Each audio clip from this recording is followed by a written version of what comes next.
Good evening. Earlier this week, the High Priest of the Roman Catholic Church elected Cardinal Jorge Mario Bergoglio as the leader of the Roman Catholic Church, known as the Pope. Now, of course, if you read our well-informed and wonderful Guyana Chronicle up to 12:37 p.m. Friday past, you would have thought it was our own Bishop Francis Alleyne who was elected as the Pope. He is here with me today to confirm that he was not in Rome and is not the Pope.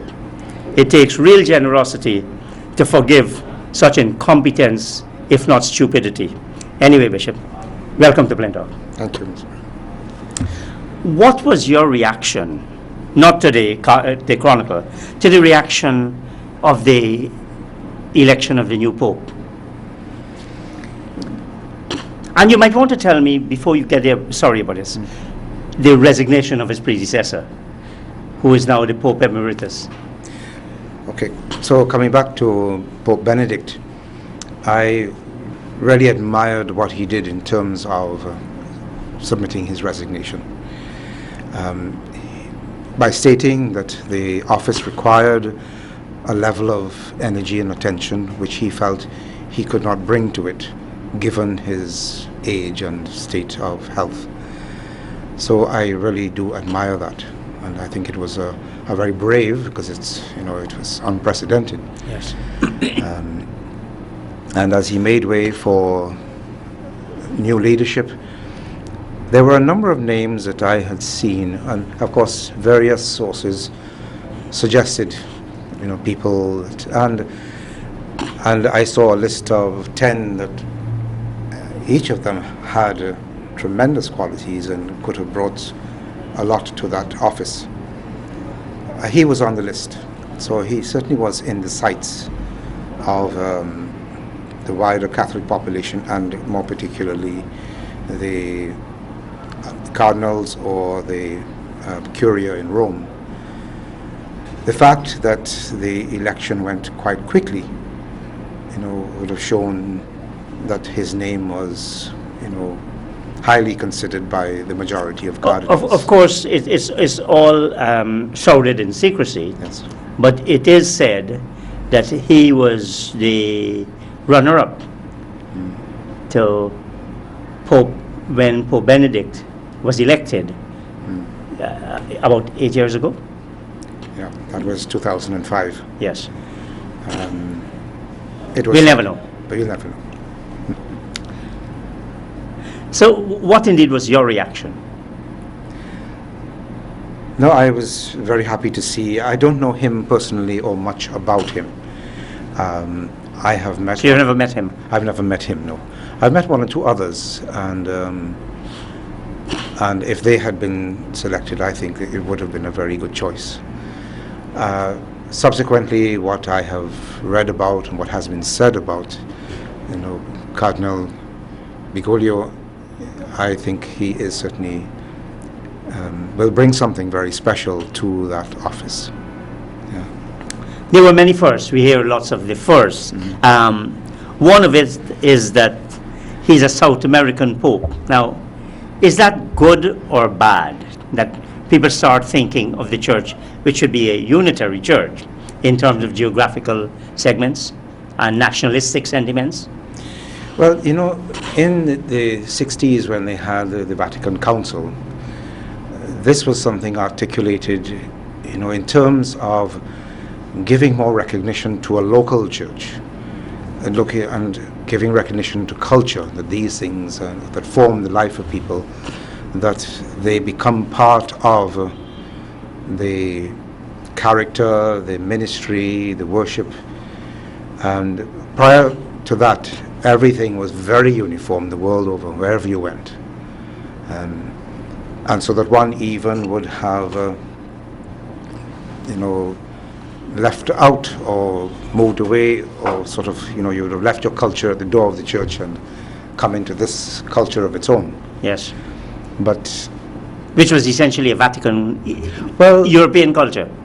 That's where it would have grown from. And so that, for example, the worship was all in Latin, and and the form the worship took, even the traditional vestments, all these things would have had historical roots in Europe, even in Rome, you know, Yes.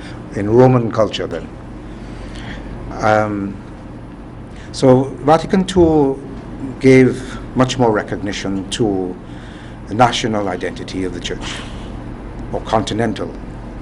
So in that sense, you know, given that South America is one of the larger bodies in terms of Catholic population. It's at about 40% of the... Yeah, it's, and so that someone emerging from that scenario, yes, it says, in fact, I think that now testifies much more to the universal dimension.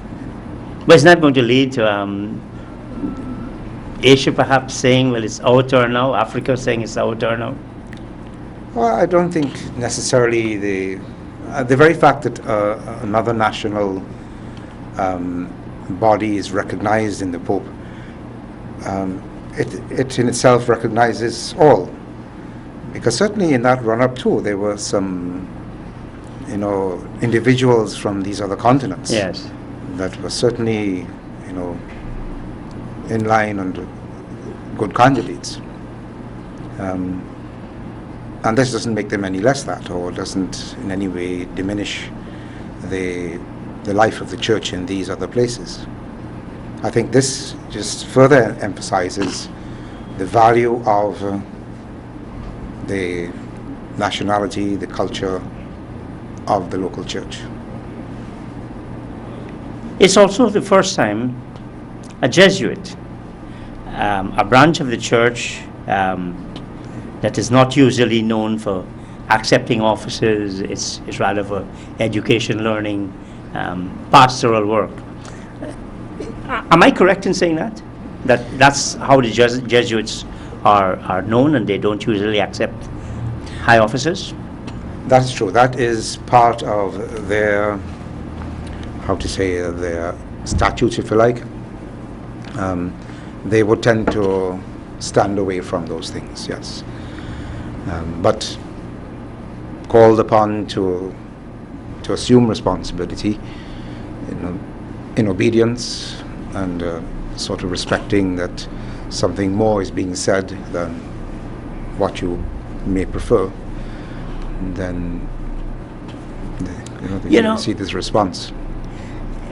Perhaps I can pause slightly here, Bishop, because, you know, we always think the Catholic priesthood homogeneous, but now we know that because of what Pope Francis, his own situation, identifying with the Jesuits, not he, but the media. Are there many groups, and what do these groups represent in the Catholic Church? Okay, they come out of the history. So all of these religious orders would have been founded by one or other individual in a particular time in history with a particular sort of focus, and very powerful and beautiful traditions have emerged from that. So the Jesuits, they would have come into being. Their founder, their founder was St. Ignatius of Loyola. It's sometimes said Francis of Assisi, isn't it? No. Francis of Assisi, he would have been the founder of the Franciscan order. Okay. Mm-hmm. And so St. Ignatius of Loyola, early 16th century. And that was the time of the Counter-Reformation. Mm-hmm. Mm-hmm. So you had a disposition of the church to kind of dig in heels and reassert itself, kind of against the Calvinists and the Lutherans, was it? Yes. Okay, the Lutherans were Martin Luther was one of the ones first that, and then of course the Anglican Church was, took its birth at that time. And, so you got this Counter-Reformation, and so they would have emerged at that time. St. Ignatius and his immediate followers, really came together as a small group, very well-educated men, very concerned about the core teachings of the church. Traditionally, they have been very much involved in education, in social injustice issues, and have been a very formidable group in the church. Their tradition is one of being very well educated, and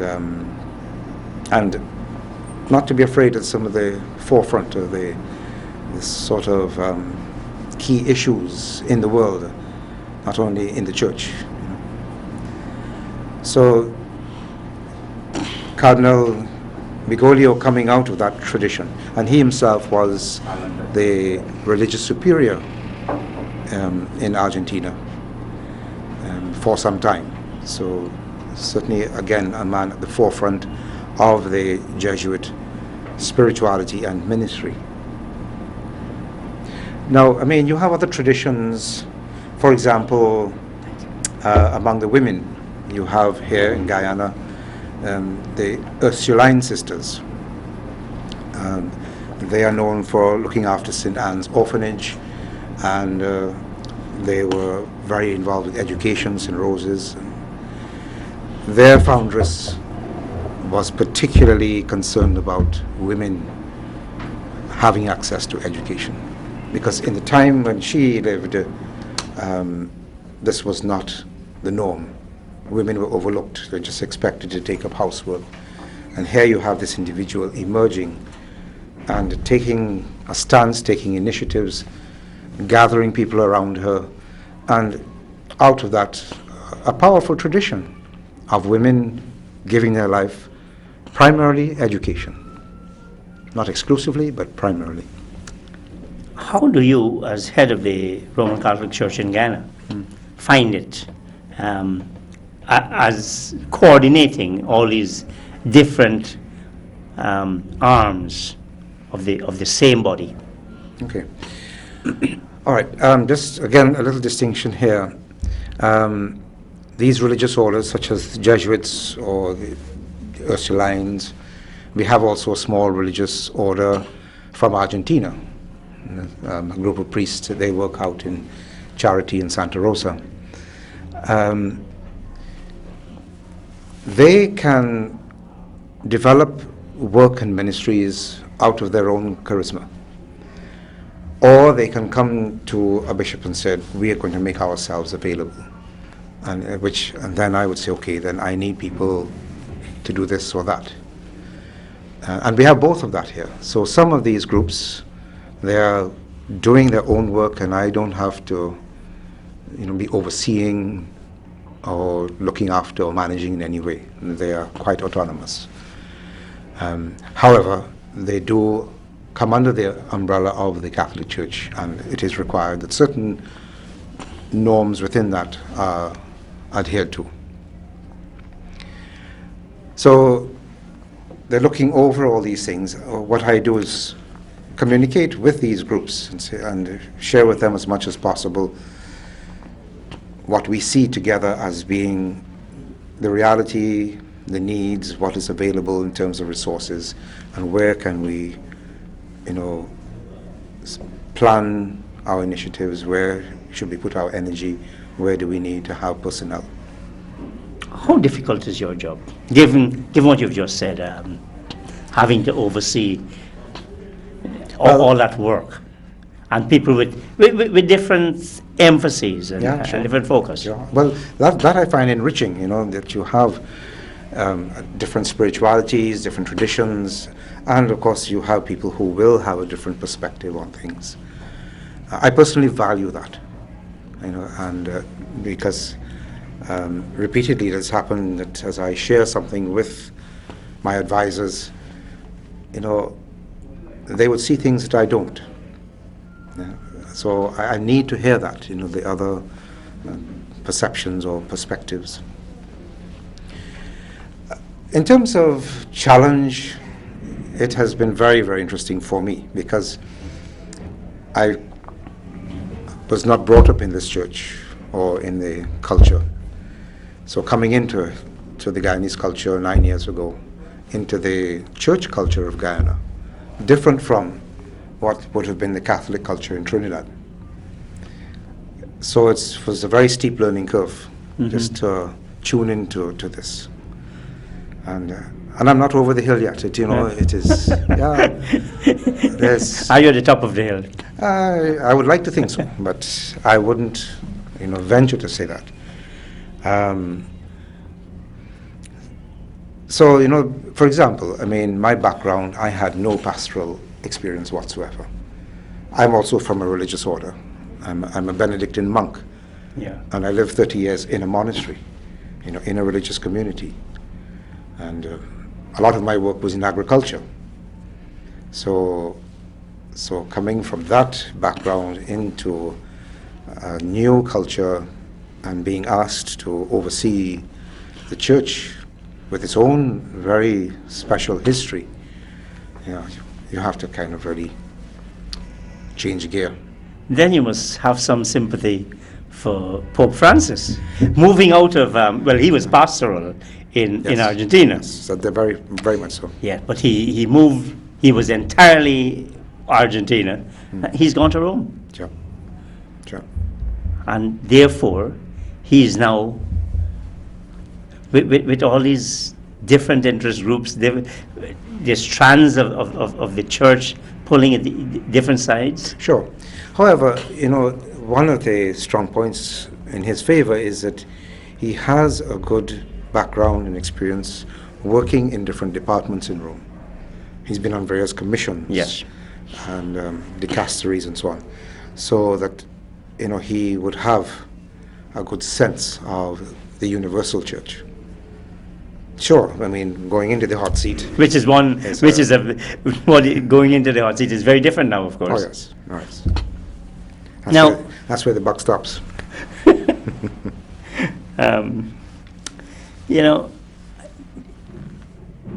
Can you tell me why you think there was such excitement, anticipation, just public interest as to who will be elected Pope? We seldom hear that for any other religion.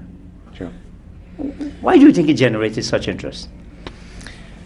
I wouldn't know all the answers to it, as I looked at it myself and I was quite intrigued. And one of the things, my sense of it, is that there is a wide desire for something good. I think, when people, in other words, in the hearts of people generally, is a stirring and a desire for something good. And insofar as the church or the leadership represents, something positive for people, I think it will win their interest. You see parallels of this perhaps as people would focus on certain, if you call them heroes, whether it's a sports personality, even there are one or two politicians on the global stage that may win more attention than others, and because something in that person or in that post that wins attention, that they want to see something good coming out of it. Yeah, but this one here was almost, people were expecting almost a coronation. Yeah. That's what I found very intriguing. Also, the tribute, the hagiographical tribute almost, this man, the saint almost, particularly, and I'll mention a couple examples, his humility, giving up the grandiose setting of the cardinal's residence in Buenos Aires for a small apartment where he cooks for himself. He's given up chauffeur-driven car for public transport. Do you find the emphasis on the media, and whether you read The Guardian in the UK, the Washington Post, the New York Times, the local media, do you think there was media hype or this is substance? Well, those things obviously win the attention of people, that as they look at this person, as they sort of hear different things about him, you could see them zeroing in on these because it's not usual. One would expect somebody in a certain position might, go along with the perks and the form of it. And here you have somebody doing differently. And so I think, your sort of ears go up and say, hey, what is this? So definitely showing this man is not looking at that at all. Yeah. His attention is elsewhere. The first thing he did the next morning was take his suitcase and say, look, I got to go pay my bill. That's unbelievable. Now, as the press comes to grips with what's happening, and you're going to get different sides, it's also shown that he has demonstrated courage. He has challenged the Argentinian government, claiming, and this may have some resonance for Guyana, that it was immoral, illegitimate, and unjust to allow inequality in the country to grow. Pointedly, he said, human rights are not only violated by terrorism, repression, or assassination, but also by the unfair economic structures that create huge inequalities. That's a serious message. Mm-hmm. Well, that's very true. Yeah. There can be things in the structure that's filtered down as injustice to people.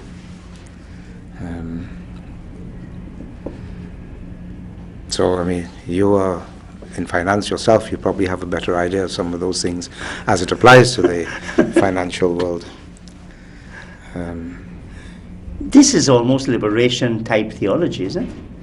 Well, yes, and a lot of the South American formation of seminarians, of religious, would have, been of that kind. Yes. What resonance, what relevance do you think? And I can tell you, Bishop, you credited me, rightly or wrongly, with some familiarity with economic issues.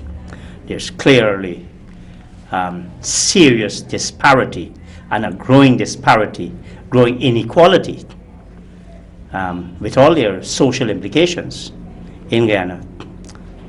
How does the church take a lead on an issue like this that is now highlighted?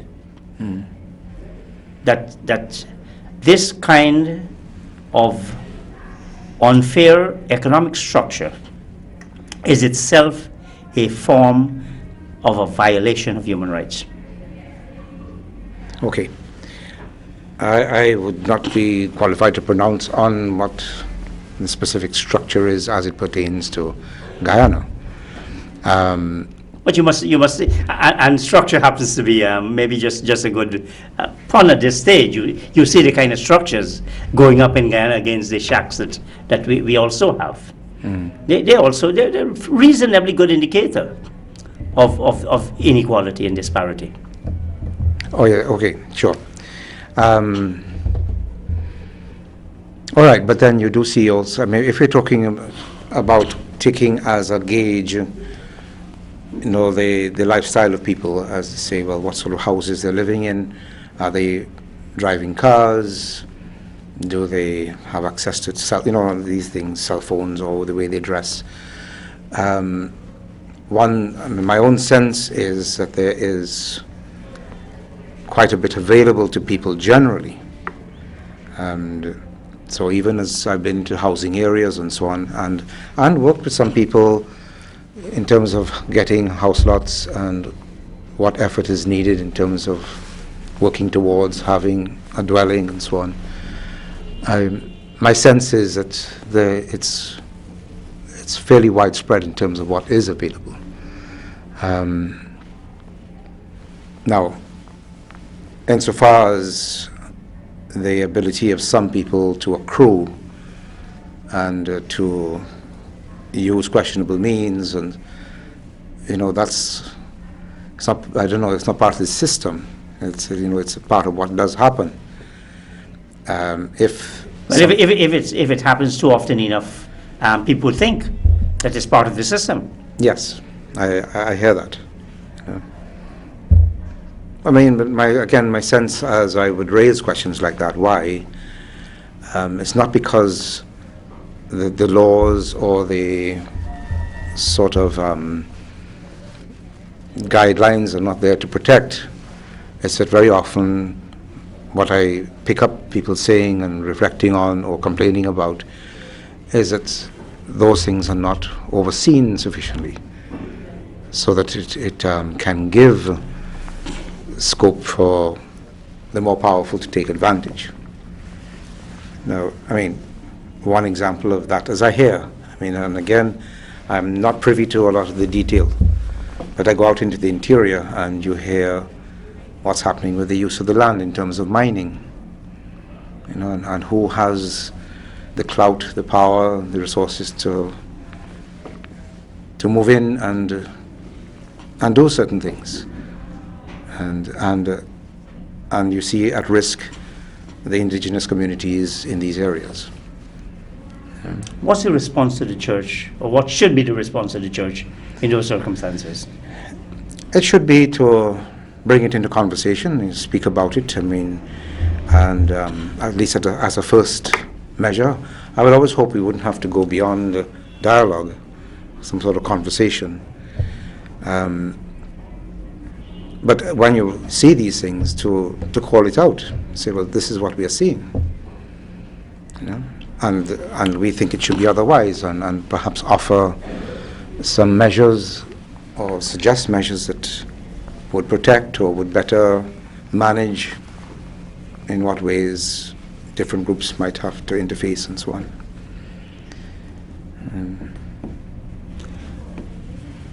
The country where Pope Francis belongs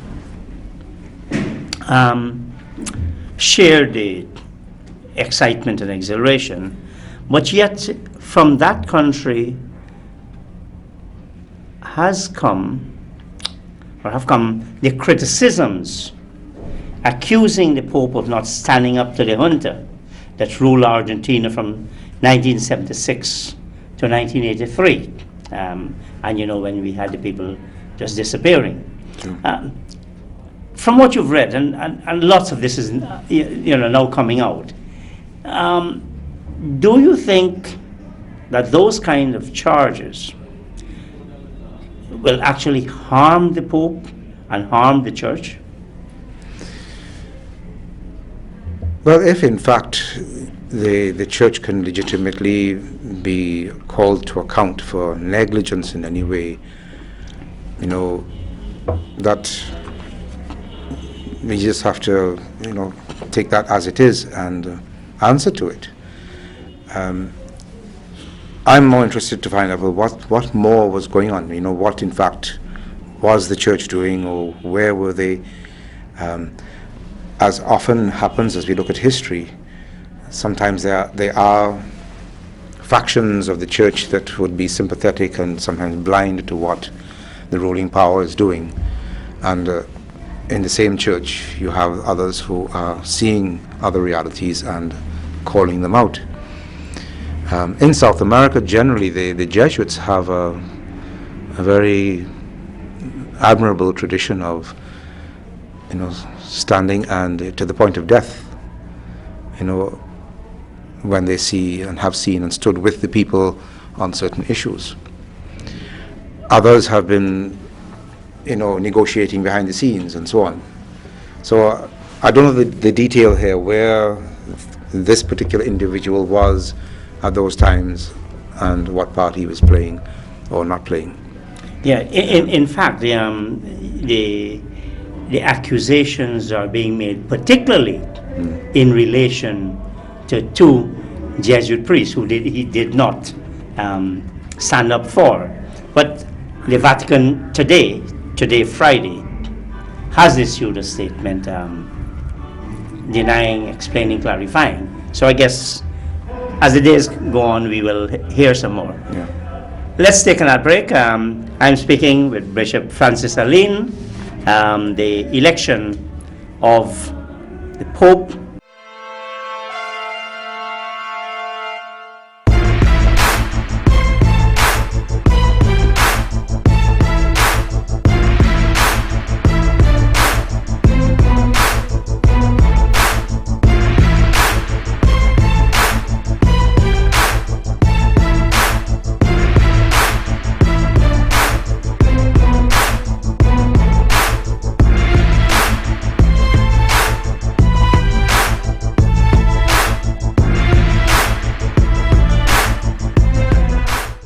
Welcome back to Plain Talk with Bishop Francis Alleyne, Bishop of the Roman Catholic Church of Guyana, and we're discussing the election of Pope Francis of the Roman Catholic Church of the world.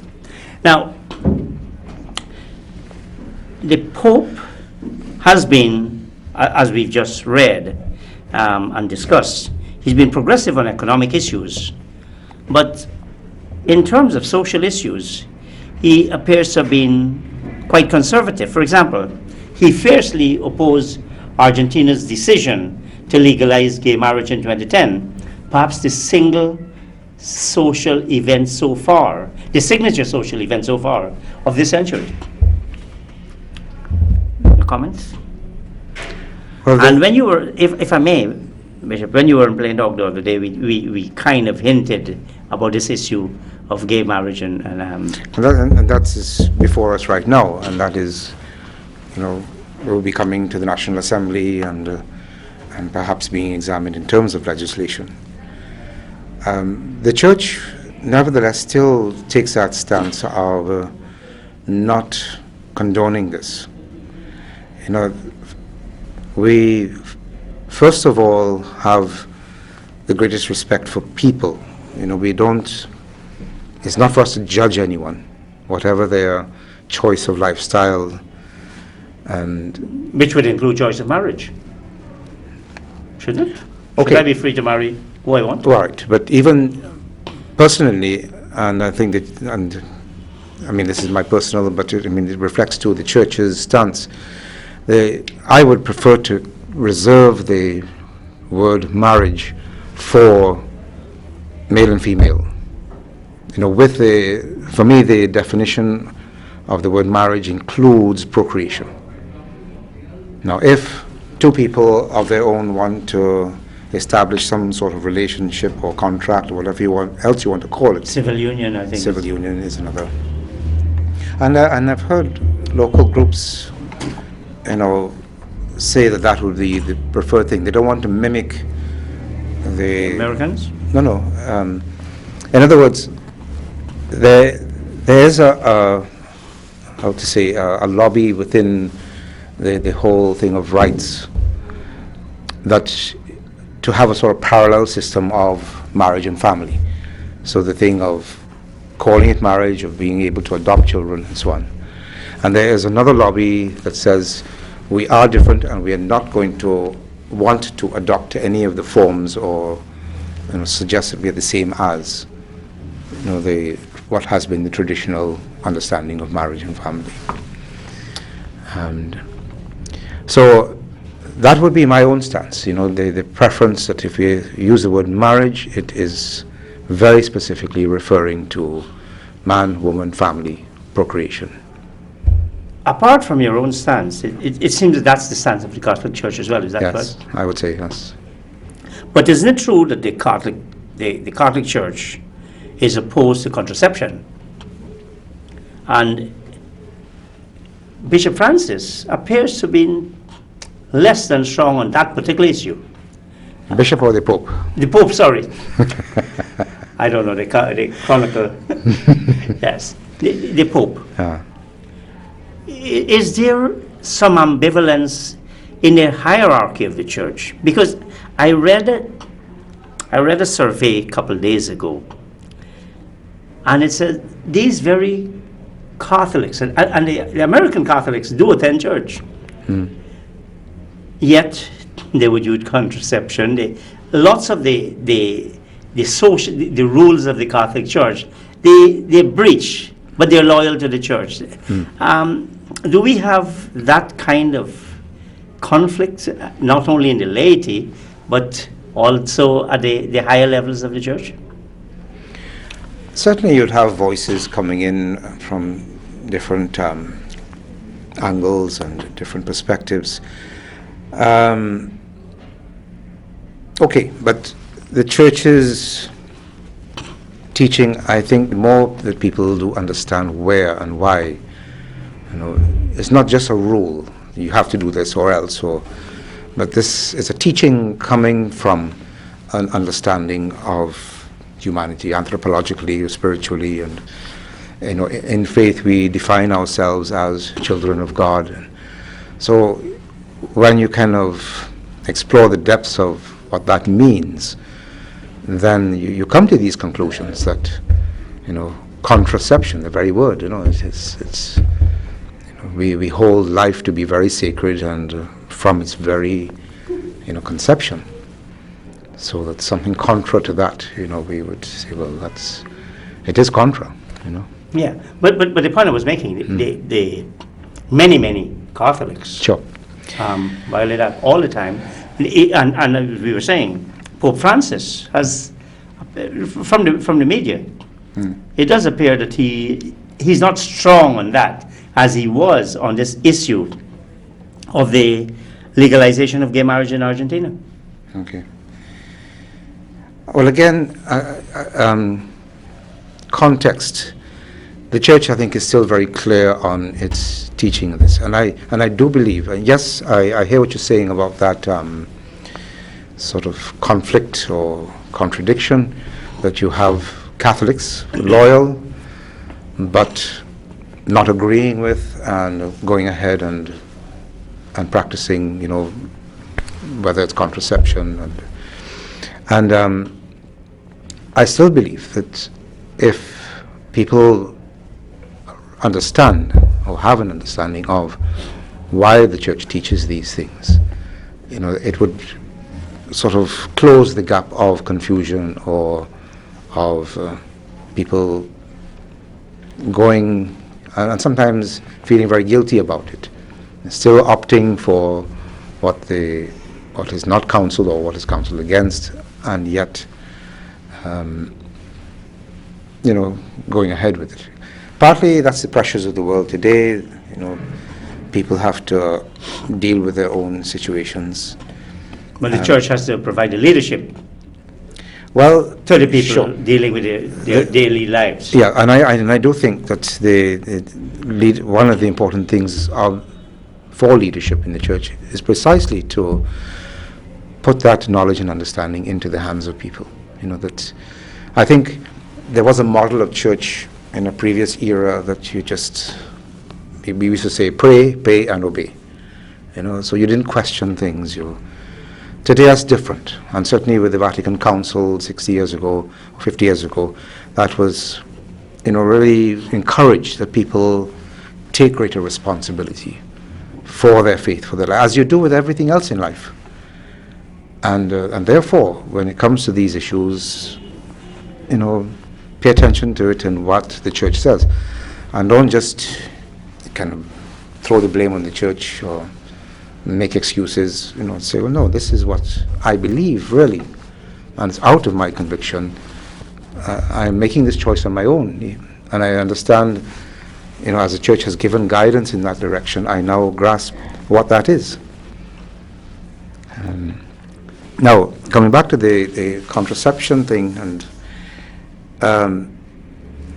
you've seen, and that's a modern day phenomenon of HIV.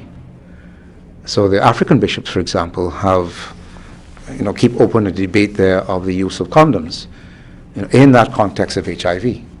What is the greater evil here? That we want to protect everything, and they haven't come to a altogether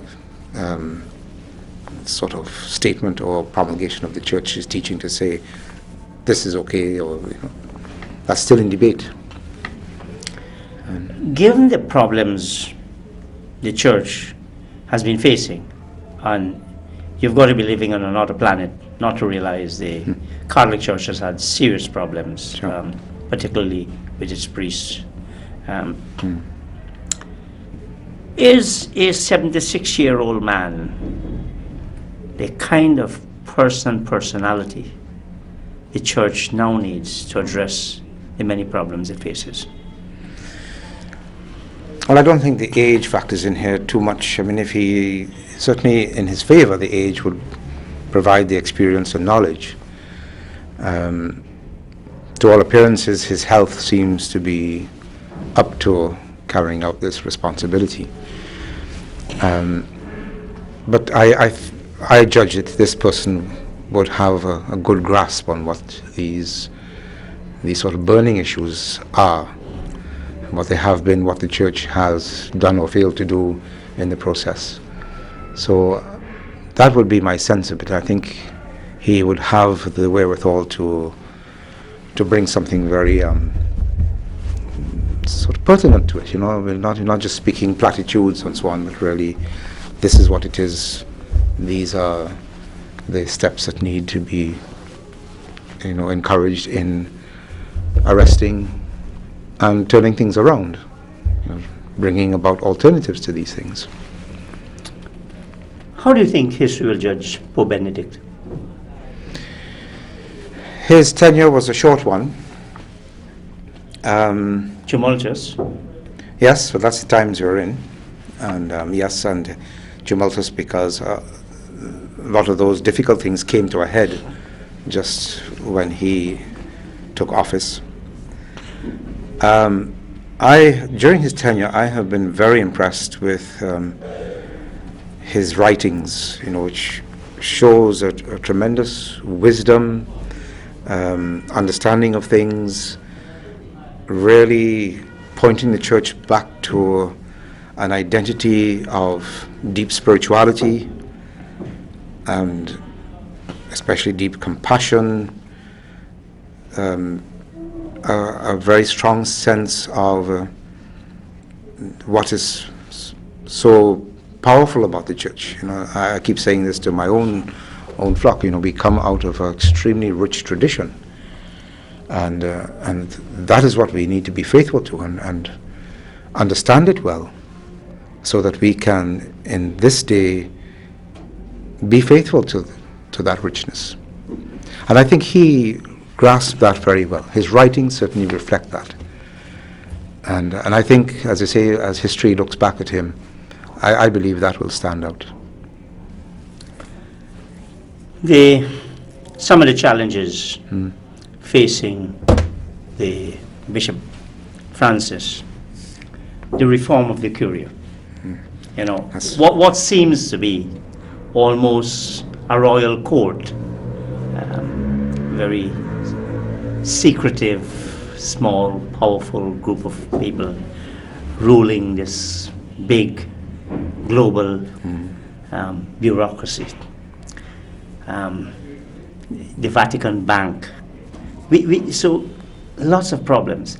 How does he change this, given that all that has gone before, including the former bishop, they've kept those things in place. How does he change what is regarded as one of the major challenges he faces? I agree. I would certainly think that to change things is always quite a challenge. What I think needs changing, again, as I am aware of these things and I read about or hear about, it's where over time lapses kind of creep in, sometimes quite imperceptibly.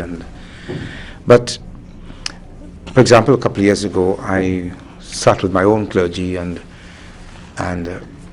using a book which is titled Clericalism.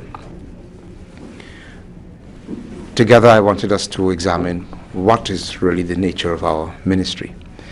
And this particular text gave a very good insight as to what happens in what they refer to as clerics. And now that could be anybody. For example, doctors could be called a group of clerics. A group of professionals. Yes. They determine their own standards. They set their own bar. And initially they start off and they form as a group to strengthen the profession and to strengthen the service that profession offers.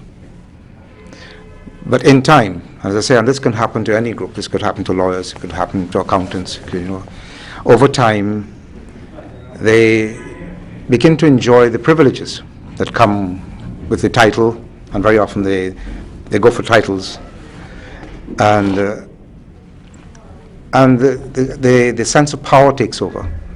I have this qualification and this particular expertise, and I can call the shots. And so it's a subtle kind of deterioration that takes place, and what you lose is the sense of service with which it was first established. Now I would transfer that into a situation like this, that you have the people, and especially if they've been there a long time, it's without realizing it, you have kind of warmed to the comforts, the privileges, and the power. And apart from the personalities, the system, it's said that this system has resisted change for 1,500 years. It's been there all along. And this top-down structure, for example,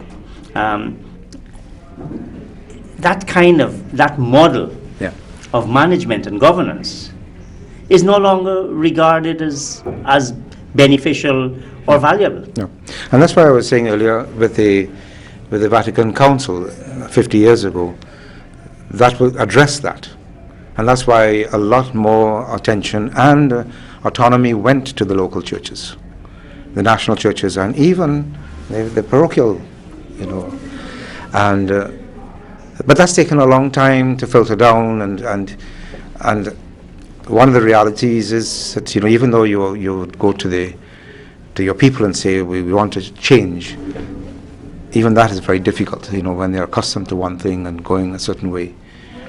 But what would stand in the actual documents and teaching of the church, is not that. Except, Bishop, whilst that is happening, and yes, you've had these various statements coming down, the church is losing popular support. People are in South America, in Argentina. In fact, it has one of the highest rate of people leaving the church. Is the model wrong?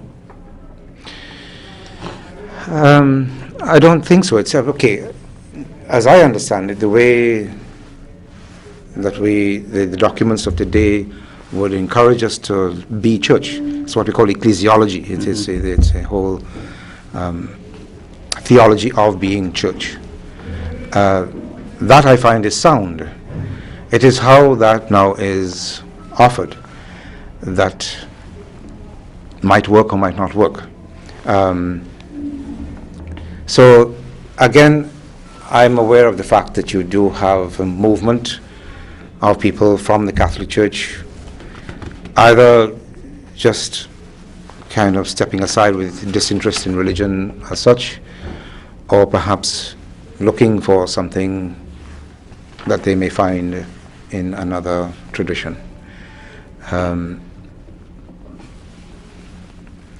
I'm not always convinced it's because of a deficiency in the church itself, at least not in the core teachings. Sometimes, as I say, how that is delivered or how that filters down to the people, then for one or other reason they may not feel that they can identify with it. Another of the issues identified as a challenge, this article I think came from the Washington Post, the papal agenda. What will be the new Pope's entree? It says, and this comes under the heading Celibacy and the Crisis in the Priesthood, the traditional Western model of priesthood collapsed in the second half of the 20th century. More than 100,000 men left the priesthood to marry before Pope John Paul II made marriage almost impossible. The average age of priests in the U.S. rose from 34 to 64. Now, I can't verify as to the accuracy of these facts. It's out there, I guess they would have checked it. It goes on, informal observers agree that the number is high and there is profoundly unhealthy culture within the priesthood. When the HIV/AIDS epidemic first hit the U.S. in the 80s, the death rate among the Catholic priesthood was 3 times the national average. That's a serious crisis. Sure. I've never come across that statistic myself, but okay. How do you face up to this? The average age of the priests from 34 to 64, almost doubling. Who is going to do the pastoral work? Who is going to administer to the flock? Well, again, my own view on this, the more that the people themselves, because that's where ministers and leadership comes from, the more the people have a good grasp of the core teachings of their faith, they are freer to live that with conviction. And any young person growing up in an environment that where they are absorbing the values and convictions, they would easily make that transition into committing their life to. But these numbers, it means it must have been getting worse. But next to that, I would also look at what happened in marriage, over the same period, in terms of divorce and people not committing by either by law or by church. So that something was generally going on that people didn't sort of see that they would put their life on the line for their life.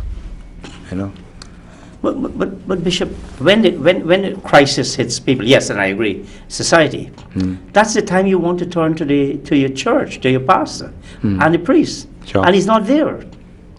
Because, and I don't know to what extent it happens here, if you were to take the number of Catholic priests in 2013 and compare it with 1993 and 1983, 1973, what would it have been like? Here? Yes, in Ghana. Of course, Guyana has that different model in that it was and still is considered a missionary territory. So many of the priests who were here serving were from abroad, and that is still the case today. If we look at the number of men that have emerged from the culture here, from the nation, there was quite, in the 60s, there was quite a flow of young people going into religious life as religious sisters or young men to the priesthood. So you had young Guyanese, taking up that call and taking up that commitment. That's not happening now. Not to the same extent, but then that is true of many places in the world. There are some other issues. The disaffected laity, for example, American Catholic laity not only use birth control much as everyone else does, but are also more pro-abortion than the average American. Now again, that's fundamentally at odds with the teaching of the church. Oh yes, I agree. Again, I'm not sure what that statistic is, but yes, I agree that would be for me a little surprise that there would be that level of people actually sort of saying that it's okay. Yeah. One of the other big issues, and again this comes from the article, in the developing world, especially in Africa, there's a great deal of undiluted homophobia. Well, let's skip that for now. But there is also a widespread and fairly open disregard of the rules of celibacy, which are treated rather like speed limits, as something other people should observe if they're idiots. Okay. Fairly tough. But maybe this is what the Pope Francis needs to at least confront, that this is what the perception is out there. Sure, that I agree. I mean, if that is what is seen or believed, but then also to look at it, well, there is, for example, a trend I've seen in our modern world where professional people are opting for a single life in order to pursue their profession. You know, But not necessarily a celibate life. not There's a necessarily. difference. Yes, There's a difference. One doesn't know. I wish we measure had that. some more time. I think I've got about 3 minutes more. Given, yes, the operator signaling 3 minutes. Given what we have said, and I think it's fairly representative. This comes out of lots of writing. What influence do you think Pope Francis will have on shaping the development, on facing the challenges of the Catholic Church and pursuing a path of development that allows it to re-energize? Okay. He, just at first impression, demonstrates, that sense of love for the church, having a good sense of what the issues are. I believe, from little I've seen, he has dealt with issues himself in the past. A lot would depend on who he gathers around him, and the people who would buy into some of the initiatives he would like to take, and could take that banner and go with it. So that is going to be of interest to see now, who will be the people around him and how he will begin to speak on these issues. To what extent do people like and I hate to use this word, but pardon me, the ordinary priests, the bishop, the cardinals, to what extent do these ordinary people, the laity, help to shape and can shape, you think, the governance and the era of Pope Francis?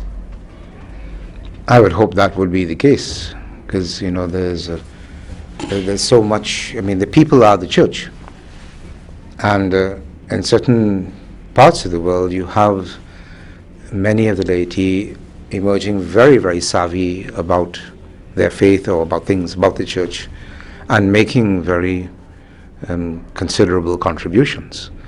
I would really like to see more of that happen. How galvanizing is the election of a new pope for Guyana, or for any country, but at least Guyana, which is under your watch? How it would Galvanizing. What does it do to re-energize the church and the entire church? Well, every church has its own particular character that adds to the kaleidoscope of the universal church. I believe here in the Caribbean, certainly Guyana has some very special things about its history, about where it is in the world. The composition of the Catholic Church here is a very interesting one, and through that, would stand and have something to offer and say to the wider church, I believe, yes. Bishop Francis Alleyne, not Pope Francis. I want to thank you very much for appearing on Blind Talk. We all hope that Pope Francis will in fact make a significant change, and all in the interests of Guyana. His theology, his brand of social theology, I'm sure has some resonance to Guyana. Sure. Operators and viewers, thank you. Good night. See you next week.